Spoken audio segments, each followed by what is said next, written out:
Hello, I'm Bruno from Critec, a creative agency in Portugal. We are here presenting a mobile app for events. This is an app for an event at our hometown, and as you can see, it has all the regular stuff like the program of the event, like how to get there, like where to stay, all the normal stuff. But then, because this event is also about urban art, we made something different.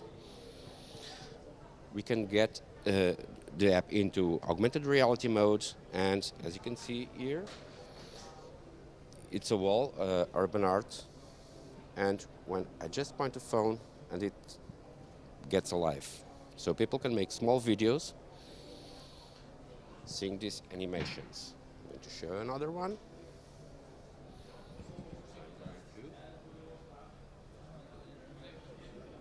So people can make these funny videos.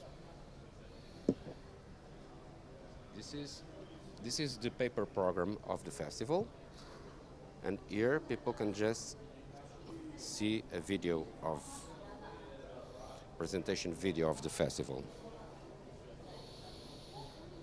And of course, we can adapt this technology to anything, to a product, to a catalog of products, to business cards, to a product box, to anything. We can do the software, and we can also do the art in a creative way, we think. I'm Bruno from Critec. You can visit us at www.critec.pt. Thank you.